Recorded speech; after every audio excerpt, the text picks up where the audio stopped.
Life 30, your 30-day journey to creating the best life possible for yourself. You can just watch this video, or if you want to sign up for the whole series and get the free bonus companion worksheets that go with this video, check the link in the description below. All right, today is day 12, and we're going to learn how you can overcome your stress.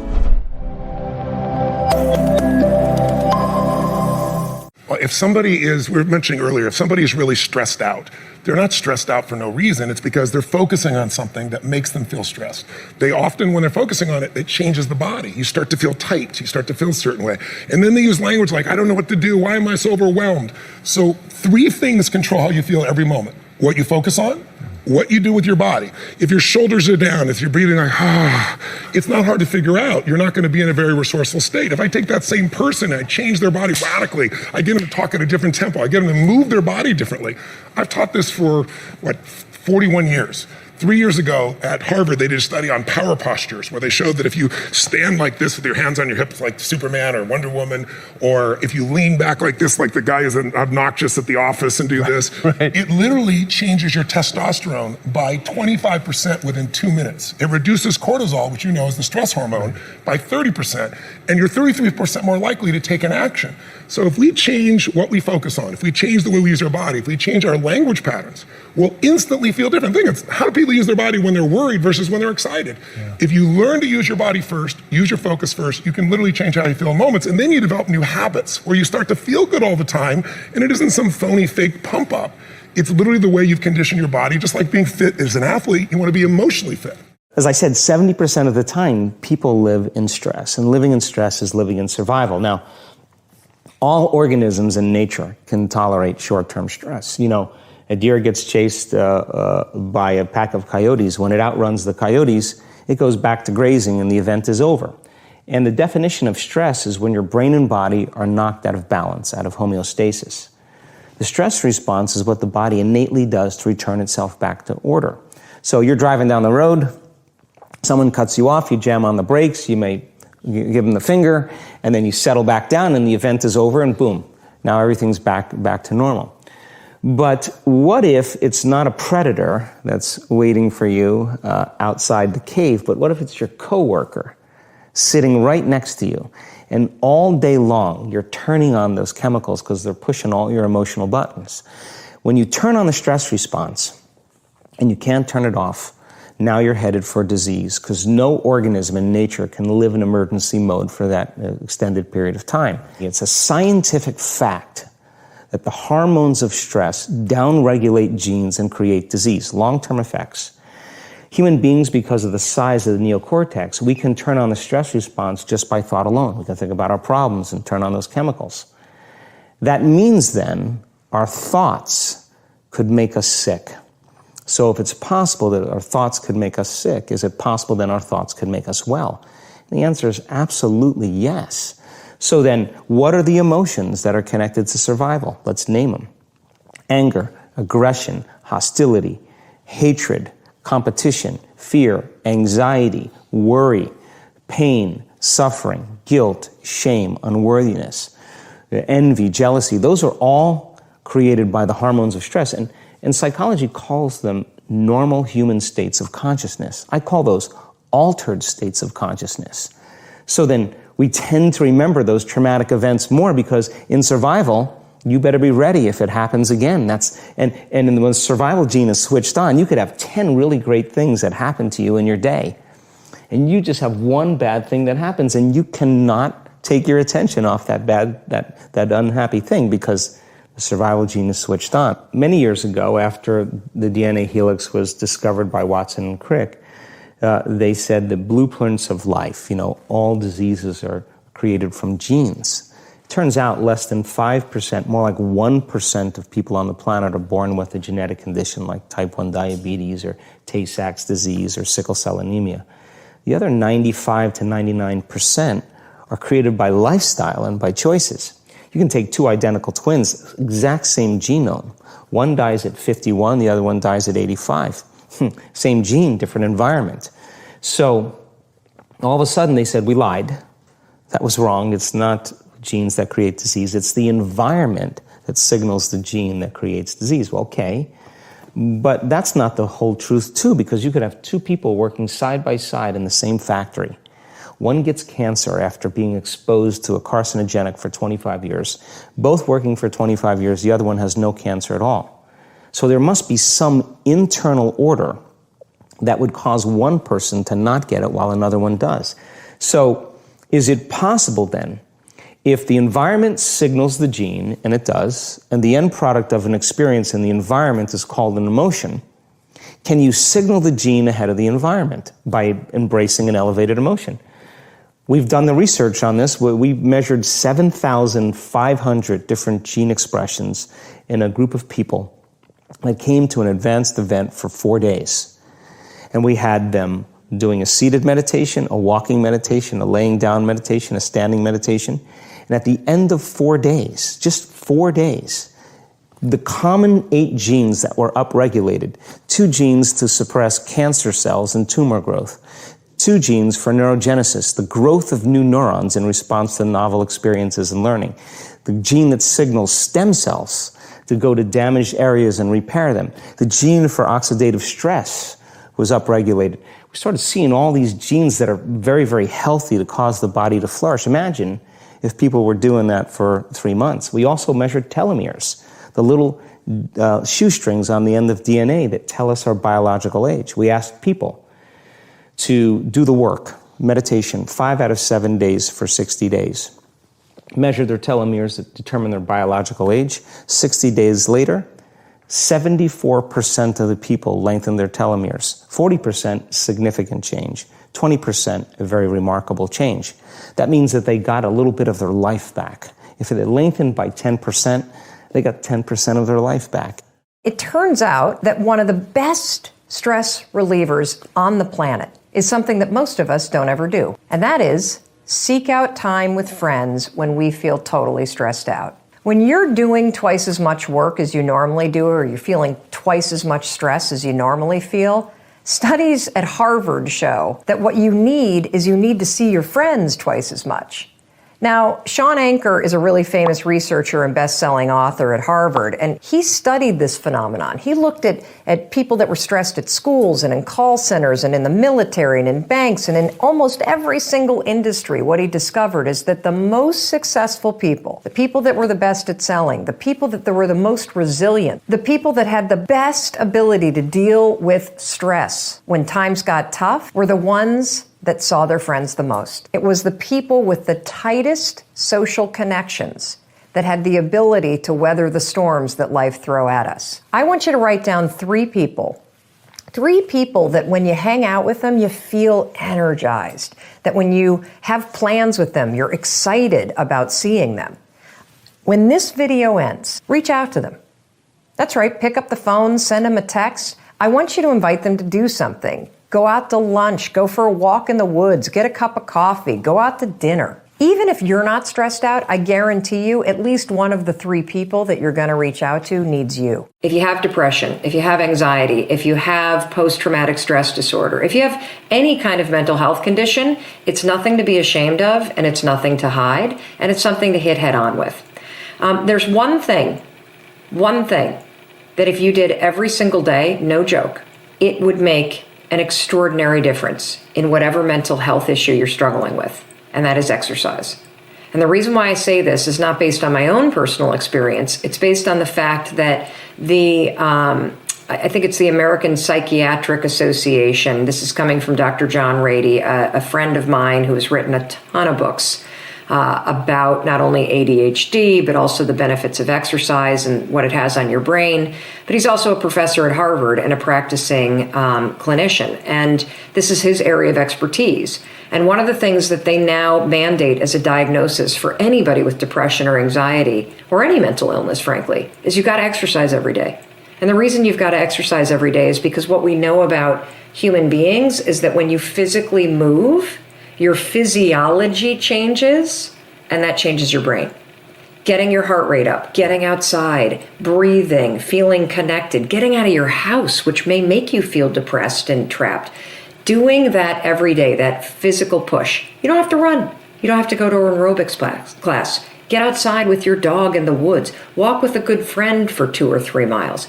Doing that every single day not only moves your body, which changes your mind, it gets you out of your physical environment, which is one of the things that people with depression tend to have a hard time doing. And it also creates a bit of momentum and a bit of a routine in your life. You take on just that single thing.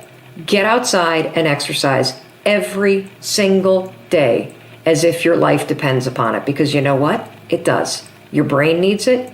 Your body needs it. Your mental health needs it. There's been thousands and hundreds of thousands and millions of warriors that have been in very stressful situations and faced evil and faced death much worse than the situation I'm in or you're in that we might consider stressful. And I even did this when I was overseas, when I was on deployment, when I was a combat leader. I was feeling stress. And you know what? We took casualties and it was awful and it was heartbreaking.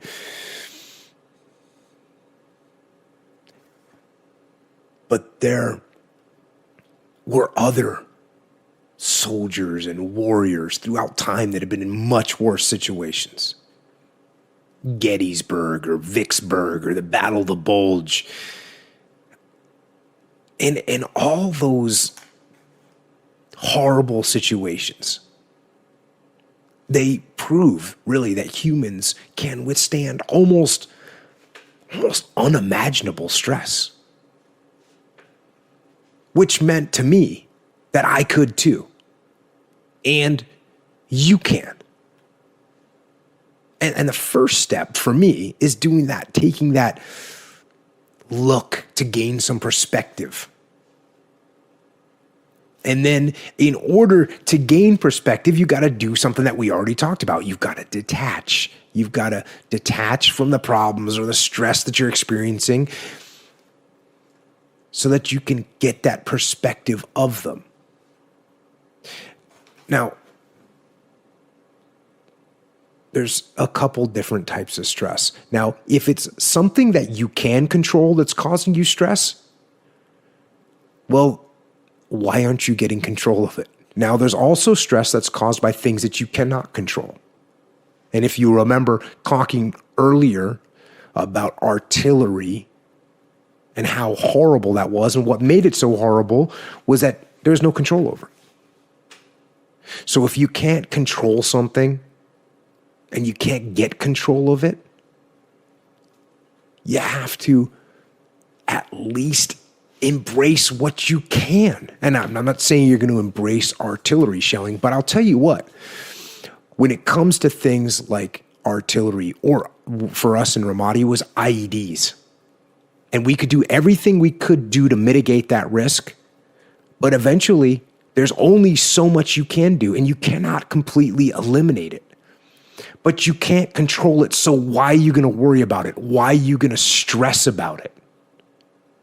If there's something that's completely beyond your control, you've got to detach from it and not let yourself get stressed about it.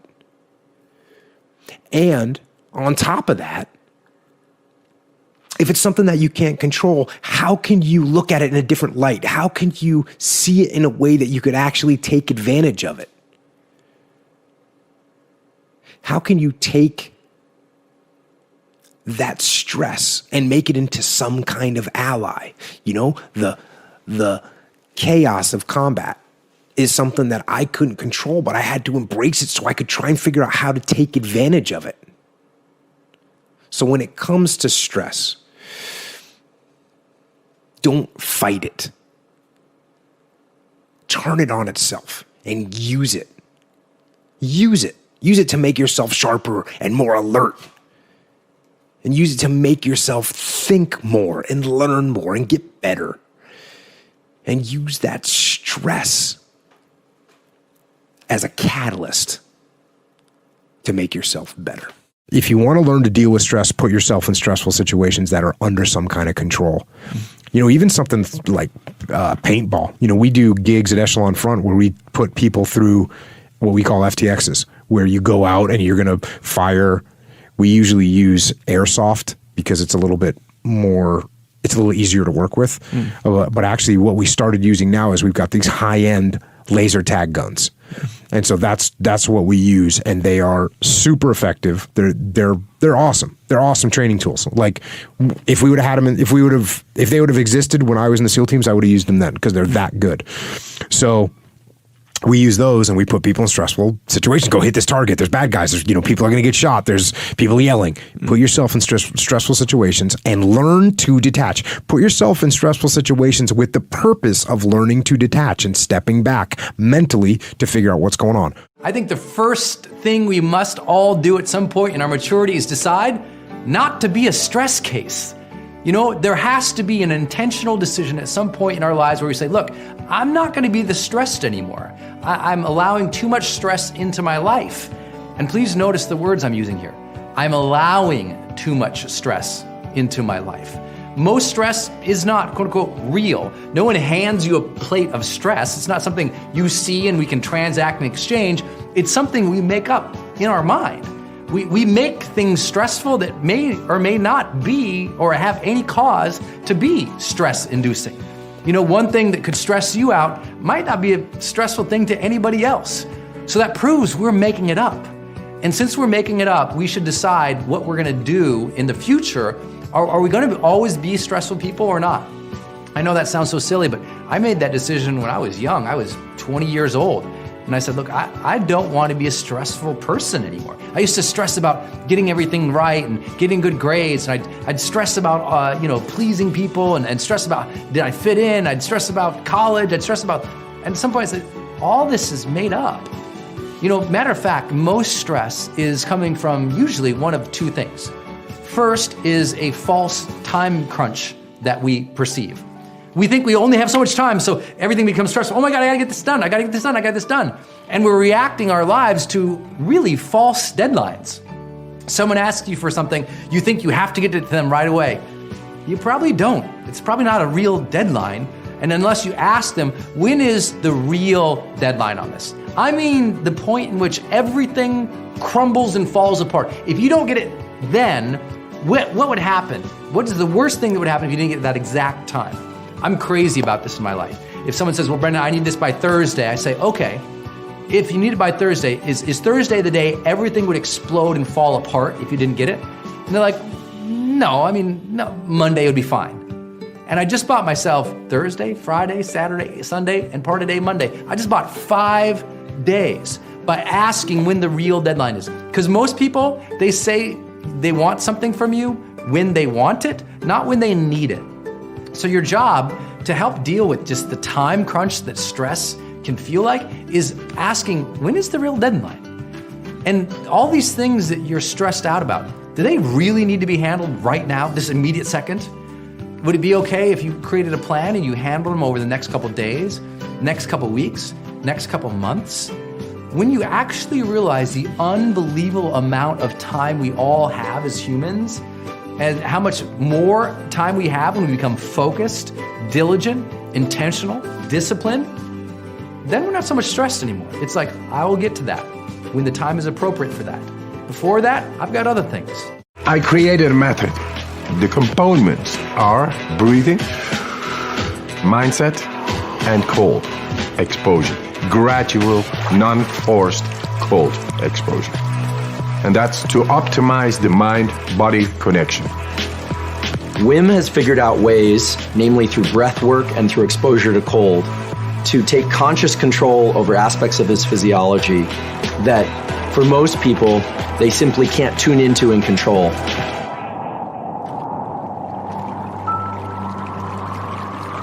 The cold, my warm friend, it brings about a whole lot of more energy, and that together with breathing makes you so powerful. But then you lose your wife and it all rumbles down. 4 children I had with my wife, and I was to be with her forever. She was the love of my life. She died. She suicided. It's a black hole within yourself. It breaks your heart and you don't know why, but the train of a daily life is going on, and you gotta catch up, otherwise you lose it. So I had to be there for my children, and yes, we created a new nest. My children made me survive in that time, but nature healed my wounds. The cold gave me a direct understanding of deeper breathing and how to heal a broken heart. Then I went and did all kinds of remarkable challenges. Apparently, they found it very remarkable and great and spectacular. So I came in contact with television. One after the other, they challenged me more. Hey, go swim 50 meters under the ice. Go swim 100 meters under the ice. Climb Mount Everest in shorts. That led up that the scientists became curious.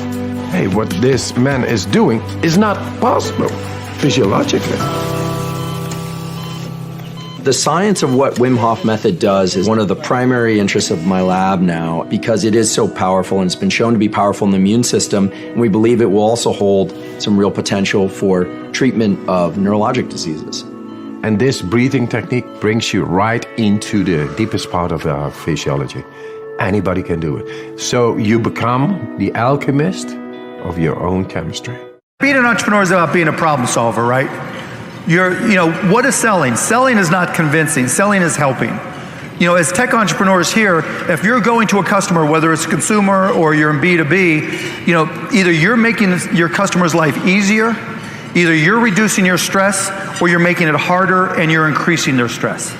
I mean, over the years, I think some of the things I've come to learn, particularly dealing with some of these Shark Tank companies, is one of the greatest skill sets that an entrepreneur, employee, salesperson can have is reducing stress. If you find that when you go to work, stress increases the minute you walk in the door, you've got a problem.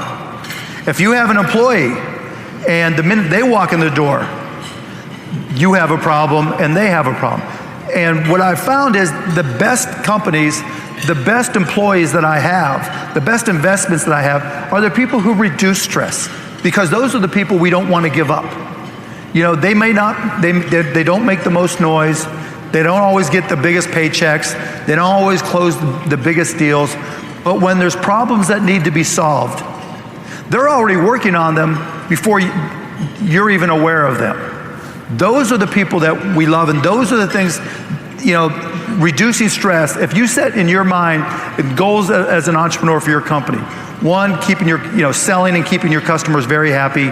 Two, staying ahead of the curve with your competitors. And three, reducing stress of everybody around you, all your stakeholders, you're going to be successful.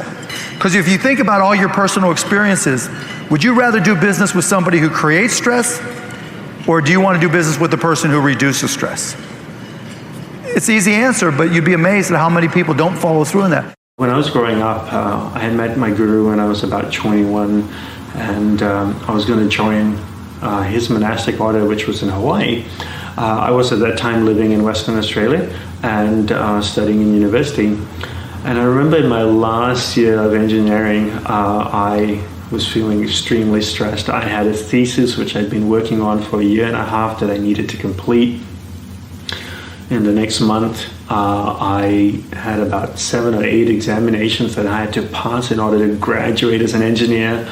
I was the president of the youth group of our temple over there, the local temple over there, and we were organizing a lot of different events. And I was also dancing as part of a dance company that I was involved in, and they were also putting up a big show, so we were rehearsing almost every night.